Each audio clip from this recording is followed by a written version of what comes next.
Hello and welcome back to the Open Resourcery. It's Devi, and of course, today I have my co host, Twisted. Yo. And we are going to be discussing masks.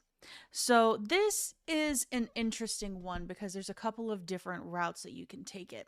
I know for myself, I have pretty much categorized masks into three categories: use for protection, for illusion, and for embodiment. What do you think about that? Well, if we're going to go ahead and put a categorization on those, I think that's pretty sufficient in that they have they're very useful tools, what have you. And just generally speaking, right, like, I know that at least how I was going to approach it, I guess you were going to go ahead and, like, you could consider that as what you're stating as embodiment. That's kind of more so what I was going to go ahead and address. Maybe a little bit into the illusion, but also in terms of protection, yeah, they can definitely use as a tool and such for that. But yeah, so I think that if we're going to go ahead and simplify it and put it into, a little like checklist and all of that, then yeah, I think that suffices. Okay. Well, I'm glad we're on the same page. So, if you want to talk about embodiment first, let's talk about embodiment first. So, Oh yes. putting on a mask to embody an idea, a spirit, or spirit of, or something of the like. What are your thoughts on it? Well, when you go ahead and you mention that right there, I immediately go ahead and think to who is a very famous figure within the realm of esotericism and occultism and magic and what have you, that has written quite a few books and definitely one of the more so popular ones within the realm of these different subjects, and that is Manly P. Hall, who wrote infamously The Secret Teachings of All Ages.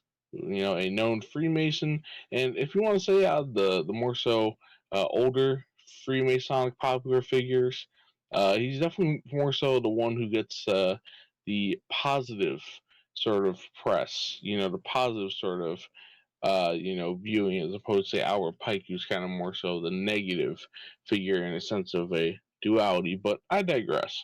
So, in terms of different lectures that he's gone ahead and given and talking about the nature of mass quite a bit, there's one particular story that he speaks about that has kind of like stuck in the back of my brain for a while. And that is when he happened to take a trip over to India. I believe it was Darjeeling in particular. And when doing so, right, it was some sort of resort or hotel or some sort of place, right, where they had a lot of tourist activity. And going ahead and being there, and it being right on the northern border of India, where it's shared with Tibet.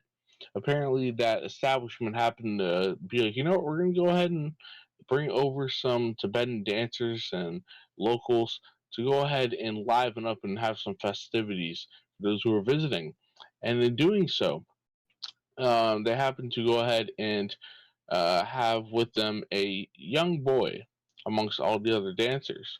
And, knowing that he was about 8 or so in terms of the description that Manly P. Hall gave, but, in knowing that he was a little boy, even so, he happened to put on a mask just like all the other dancers when they had put on masks.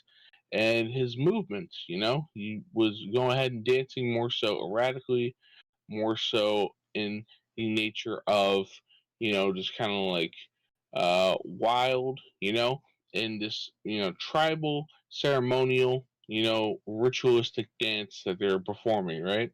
And to all these different tourists, all these different people who they were not accustomed to seeing this, they went ahead and they were like, by the account of Manly P. Hall, they were all taken aback and stepping back and, you know, just like, "Well, what's going on here?" Like, and like having this sort of, I guess I could say, a spirit or a sense of fear, primal fear, wash upon them, right? And in that sort of manner, you can say that little boy, whether he was conscious of it or not, to whatever extent, or you can just say the subconscious reactions of the people watching that, this boy was taking on the aspect of something different, something foreign unto him, right? And pretty much just like, is in some way, shape, or form, the people were able to detect that, or at least that's kind of like what Manly P. Hall was going ahead and alluding to in that retelling of, him witnessing this and all that sort of thing. And in terms of just generally speaking, masks being used as a tool for embodiment, as well as the other use cases you shared. This is something that is not just, exemplary within just an Indian example, right? This is something that goes across, Greco-Roman tradition, Oh, this is the across, entire world over. Like oh, yes, you can exactly, find yes. it everywhere. Like we've Oh, got yes, the masks in Japan, we've got the masks in India, we've got the masks up in Ireland, like everywhere. yes. Oh, yes. Everywhere. Oh yes, and you speaking about Japan, right? Mhm. So there's this particular, for those who are unaware, there happens to be this particular style of dance and a theater that is called No, and in this, they're very renowned in Japan, what have you, to go ahead and wear masks, and while they're going ahead and performing, very much so. I believe they're white masks, usually and traditionally. I think you would have quite a bit of insight to more so delve into that than I, but that's where I'll go ahead and pass the baton back on to you. What have you to speak about no ceremonial dancing and theater? Well, it's more of they have character masks. Now they are beautiful the way that they are set up. And if I remember correctly, because it's been a while since I've looked at the theater in the no style, but all of them are male actors, and they will have female masks, and they have to literally embody that character through the mask because it tells a story, um, whether speaking or not. But each of these, it's almost like there is an emotion shift every time a mask is placed on them. And you can see this in any kind of theater. Really, it's not specific to um, that type because a mask doesn't necessarily have to be like a physical thing on your face. It can be a type of makeup. It can be something that conceals what is underneath, but not necessarily as a physical barrier. You know what I mean? Yes, So we see like clown makeup, and that I would consider a mask, or theater makeup in any senses. So I was very much a theater kid, love theater, all of that. But watching the transformation from, hey, we're making a high school student look like they're in their 60s, it's impressive, and it gives a different feeling, especially when you see it under the stage lights, with whatever kind of lighting that you're going for.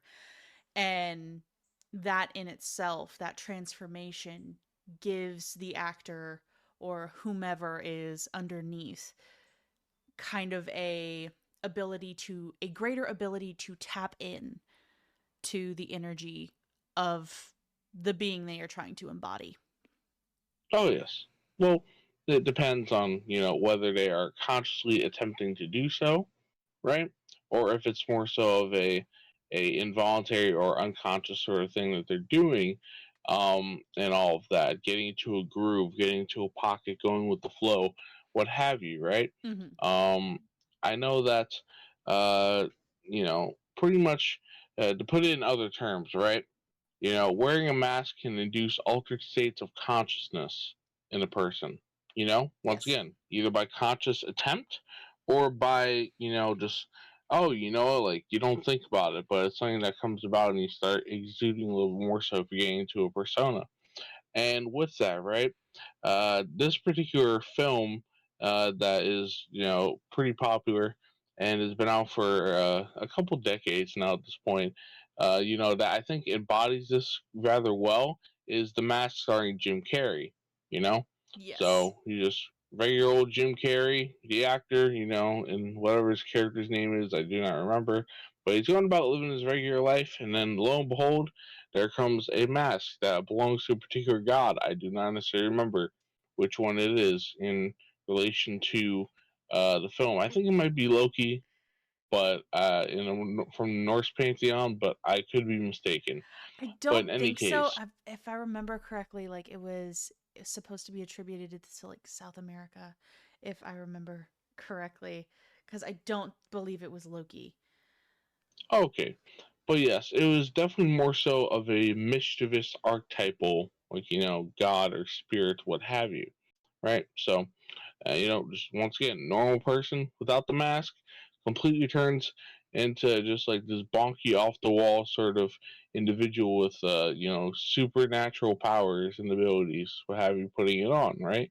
And that just like instant shift, what have you.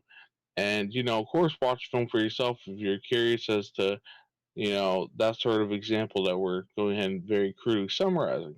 But I think that, that is just one means and manner that we can go ahead and, share that is like, all right, you know what exactly is happening in a more so, eccentric sort of manner. But I think using that term, right, eccentric, that's the purpose of the mask is to exaggerate particular traits and aspects of something that we all embody and have within ourselves.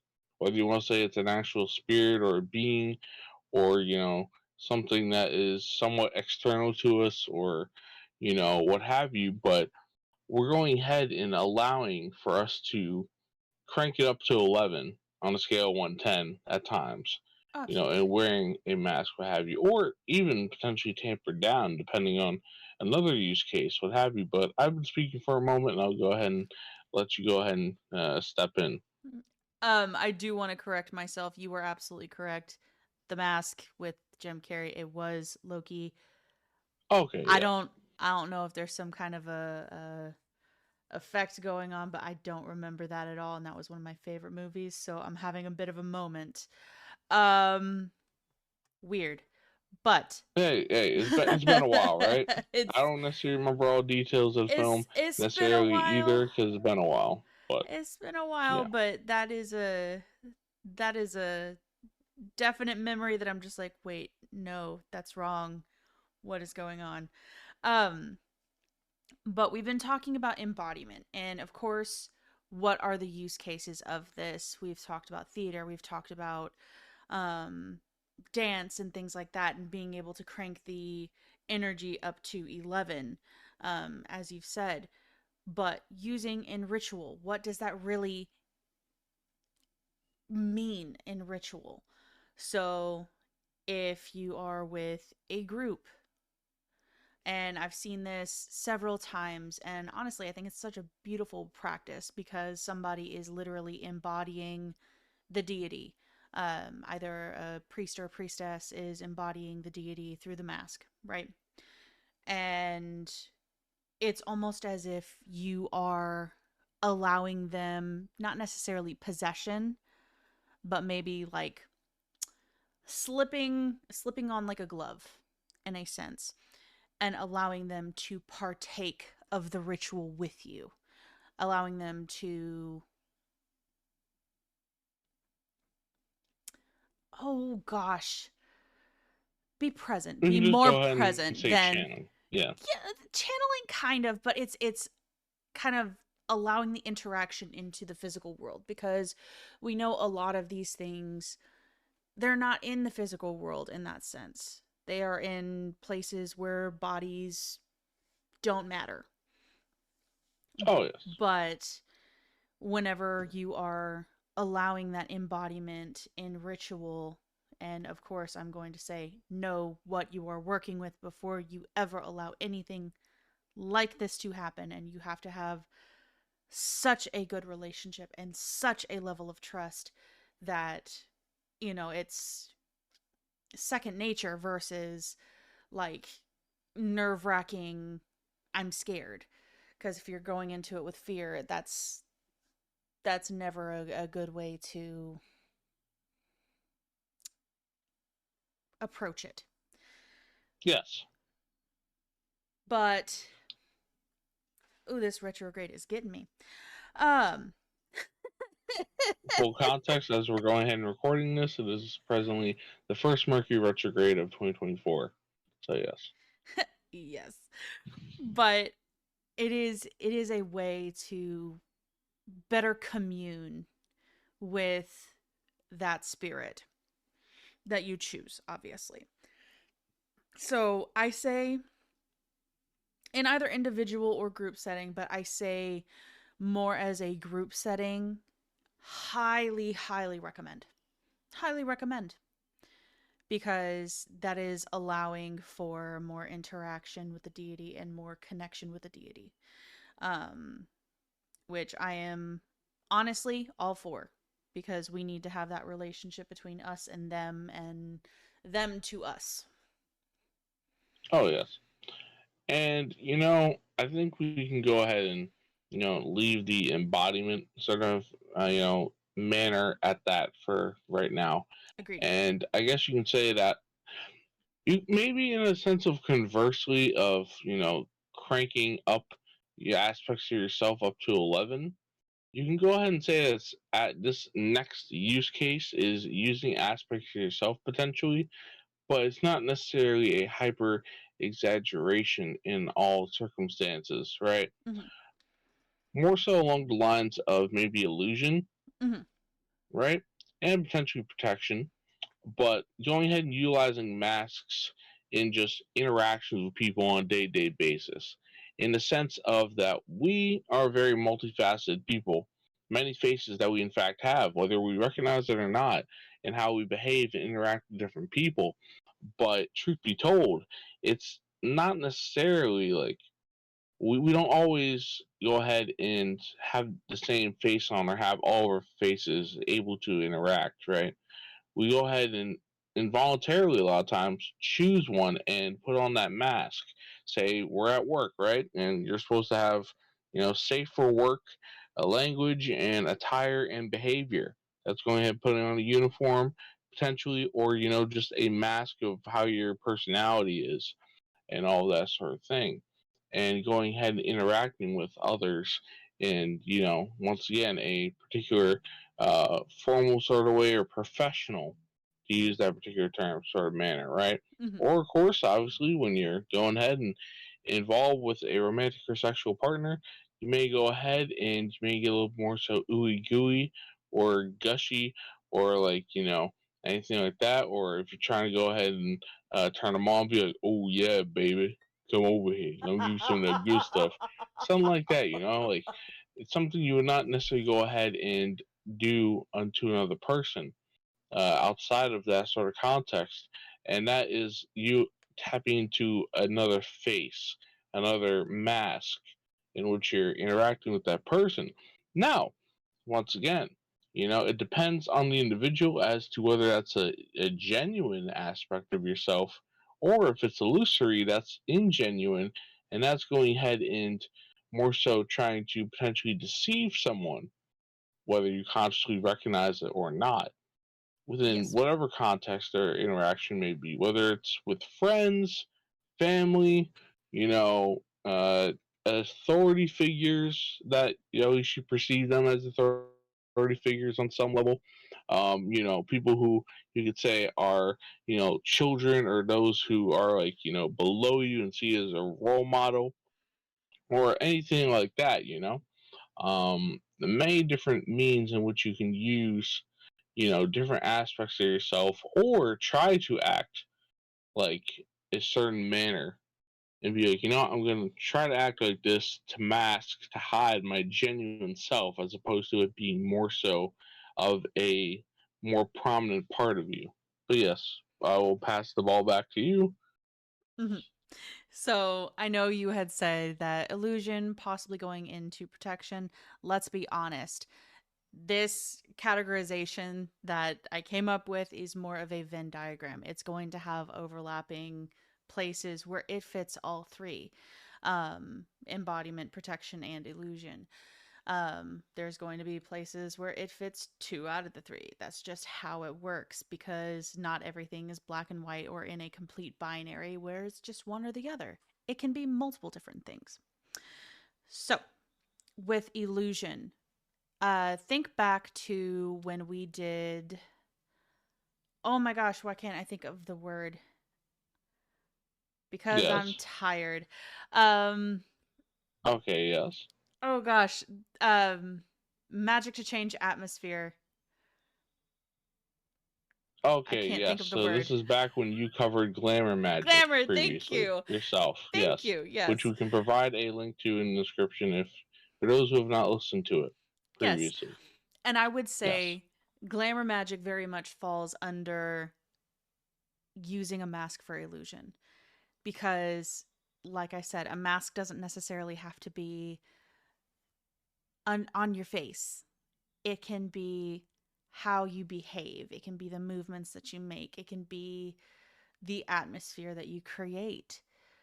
Now, again, this doesn't necessarily have to just be for, like, oh, I'm making an atmosphere of X, Y, and Z, and that's just how it's going to be. It can also be for protection. Think about it this way: a therapist's office, right? There's going to be a lot of different people that come in there, and there's going to be a lot of different issues that is going to be faced. And so, a therapist or counselor or somebody of the like will project a sense of calm, so that anybody that is coming into their space is able to kind of feed on that calm and remain there and able to work through the issues as they arise. So it's not necessarily always going to be the I'm going to put on glamour magic just so that I am sexy. No. That's no. it's No, it's that's not that's not the just only use for it. no, that's not just the only use for it. It's not. It is for if I want my environment to be calm, if I want my environment to be cozy, if I want it to be filled with love and a sense of family. Like for me, I've got pictures of my kids everywhere. Sense of family. It's comforting. Oh yes. Illusion So does all of that. But I do want to step into protection. And this one can get a little weird because think about it. Being at work, right? You are conforming to dress code. A lot of times there is a uniform involved, just like you had stated, right? And now you had stated this under illusion, but it very much falls into protection as well. Any act that you take while in that uniform is not necessarily at the discretion of, but it is attributed to the company for whom you are working. That in itself is a kind of protection, because that's not an individual basis at that point. Not wholly. Now, of course, oh if you do yes. something egregious, yes, it can come back on you completely as a person. But if you're acting in the interest of the company, that's not coming at you, that's coming at the company itself. Now, in here, we can also talk about conforming, right? Conformity is a way to protect oneself because, let's be very, very honest, there are a lot of people that the moment that they see something different, that is enemy number one. That is Oh public enemy yes. number one. Oh yes. And in that sort of regard, in doing so, a lot of times it's very unnecessary, to do so, because truth be told, right, the and bring about fear, right, and what have you, right. A lot of it is based on just us not comprehending what we don't understand. And because we don't understand that, because of that ignorance, that draws out the fear and other negative emotions. But if we give ourselves time to go ahead and understand something, or be able to come at something with an open mind, what have you, and all of that, we can go ahead and do away with fear more so easily, more so readily, right? So a lot of Absolutely. times it's not necessarily all too efficient to go ahead and, you know, be fearful and all of that. But Oh no, definitely. generally speaking, oh yeah. But generally speaking, when it comes to more so of utilizing masks, physical, metaphorical, magical, anything like that, for more so protection, you can go ahead and do so, right? Um, I guess one sort of visual, whether you are utilizing visualization technique for this, of putting up a mask for some sort of magical sort of defense, whether it's in the glamour magic category, or you want to go ahead and say just, you know, putting on protection spells, magic, whatever the hell you do, whatever your method is. You can visualize yourself kind of like wearing a hockey mask of a goalie if you've ever gone ahead and seen, you know, the sport of hockey much before, or maybe the helmet of a knight or something, right? You know, or you know, if we're talking about hockey masks, you know, we can go ahead and think about Jason Voorhees' infamous hockey mask from Friday the 13th, you know, and that sort of thing, you know, go ahead and hiding his grotesque face behind it, you know, but you know, even though it's very simple, even though it's very white, even though it's very plain, you know, seeing that mask, it goes ahead and incites a manner of fear and also protection. And I can go ahead and name tons of different examples, whatever sort of mask works for you. But go ahead and more so think about it in the sense of like, all right, nothing shall pass this particular barrier that I'm putting up and all that sort of thing. And for your face, and then of course, obviously, you know, different sorts of things for other parts of the body, whether it be your physical body or emotional, mental, astral body, and so on and so forth. But the bottom line being is that, you know, you can go ahead and utilize a mask for manners of protection in whatever case, you know, situation you might need it. And whether you're going ahead and utilizing this sort of metaphysical technique for, you know, some sort of actual, like, oh yes, from entities going ahead and bothering me, or spirits or ghosts, or if you want to go ahead and put it on in just your day-to-day interactions with flesh and blood people and all of that sort of thing, it can be very effective for you. Hmm. And I'll pass it back to you.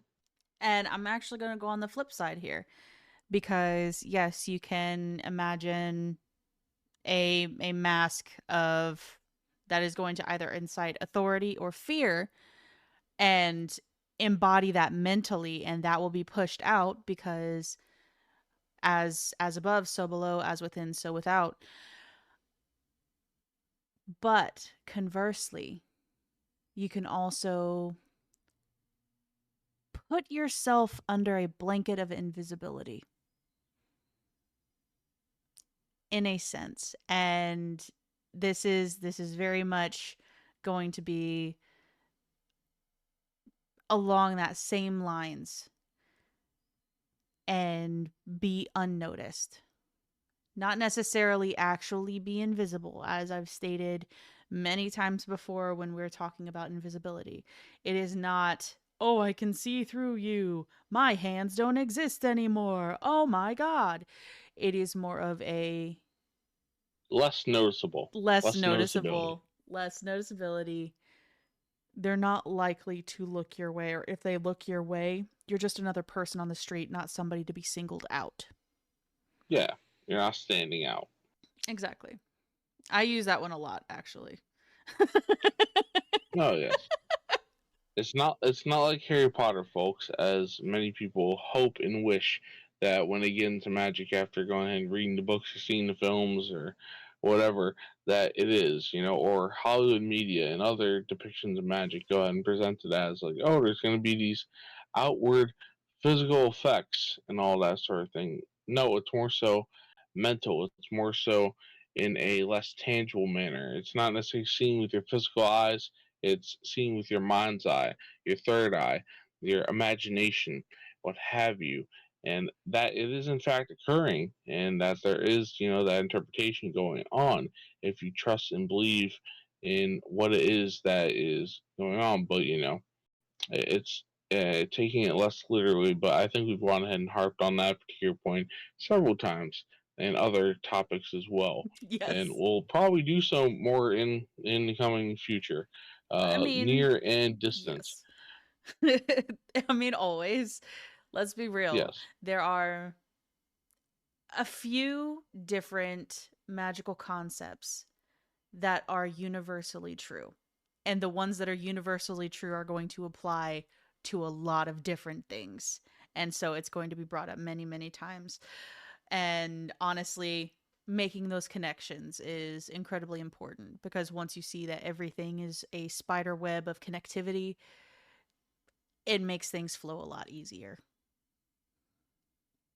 Oh yes. But yes, going ahead and reeling it back into masks. So, is there anything else in regards to masks that you think that we should go ahead and more so address or expand upon or provide examples, what have you? No, in terms of masks, I think we've really gone ahead and explained very well. I'm sure everyone can think of masks in their day to day, as the saying goes, putting on the many hats that we wear. Um, you can think of many examples through history of spies and people that are using one or more of the categories of mask, able to do their work or get information or remain safe or anything of that nature. Masks are a universal concept for a reason. But I think we have spoken on it enough. I think the Oh concept is yes. very well um, elaborated on. Is there anything else that you wanted to say on it? Okay, so summarizing at least a couple different points that we went ahead and covered. I'm going to go ahead and use a analogy of RPGs and or D&D style play of things, and utilizing masks. They have a variety of use cases, including adding +10 to charisma, and also when it comes to looking out for people utilizing masks, which is something we didn't really cover all too much, but looking out for those who are wearing masks and being like, you know what, this person is seeming genuine, or they're going ahead and not showing all of their true selves, what have you. You may want to go ahead and add +10 to your perception stats in this RPG we call life and such. True enough, true enough. But in terms of other people using masks, that's, I think everyone has that knowledge that not everybody is going to be 100% genuine. And that is more of an intuitional type of thing of, ooh, that was not honest. They are not telling me the truth. So with Oh that, yes. that's more of that's different. These are more the Oh masks yes. you wear, not the masks they wear. Oh yes. So keep your eyes peeled, keep your eyes open, and not just your two physical ones, but your third one as well, the one that's right in the middle of the forehead and between the brows and such. Mm-hmm. Absolutely. All right, we good? Yes, we're good. All right. Well, this has been Devi And twisted. on the Open Resourcery talking about masks. So we will see you guys next time. Have a good one. Stay frosty, Neguses. Peace.